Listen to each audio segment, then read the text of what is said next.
नमस्कार मंडळी, life with मालवाईच्यामध्ये आज आपला 5वा दिवस. सकाळी 9 वाजता उठणारा, पर 7 वाजता उठून तयार होता, कारण मी जात होते काकांसोबत कोल्हापुरात जायचं कारण काय नाही, असंच फिरायला जात होतं. त्यानंतर मग घाटात येईल आणि जे जवळनं असे वाटतं, लांब वाटणारे जे घराकडनं ते असे जवळ वाटत होते, डोंगर एवढे. आणि डोंगरात गेलं असतं ह्या पाहुण्यांचा तुमच्याशी भेटलाच नाही तर कायच नाही. मग जेव्हा आम्ही घराकडे असताना जो डोंगर बघता तो ह्या फोंड्या घाटात येऊन असता. आणि आता हे दिसतं असं सुकं पण ज्या पावसात येशाल ना, एक नंबर डोंगर दिसता. आणि ह्यो घाट आमचा फोंडा घाट. त्यानंतर मग ह्यानं चालू होता दाजीपूर आणि राधानगरी. तर ह्या आता दाजीपूरचा रम्य बोलतात तेका, कारण इथं सगळेच झाडं आहेत. त्यानंतर मग आमका राधानगरीचं धरण दिसलं आणि समजलं आम्ही की राधानगरी आम्ही प्रवेश केला होता. त्यानंतर आम्ही धरणाक बघत होतो आणि त्यांची चाळ पण दिसली माका.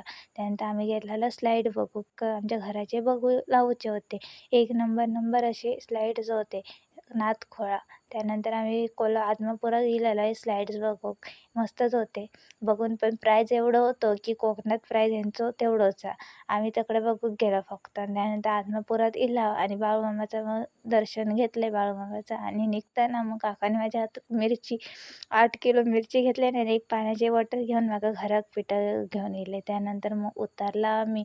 इलय बाबा म्हणले इलय आणि 2 वाजता येऊन घरात पोचले. 7 वाजता गेलेला, पर 9 वाजता येऊन 2 वाजता येऊन घरात पोचले. आणि घरात गेले कधी जाते घरात असा होत होता. त्यानंतर मग मम्मीने मस्तपैकी इलय जेवलंय आणि संध्याकाळी डायरेक्ट उठले, कारण माझ्या व्लॉग बनवायची ताकद अजिबात नव्हती, कारण फिरायला नेलं की माझ्या अजिबात ताकद राहत नाही.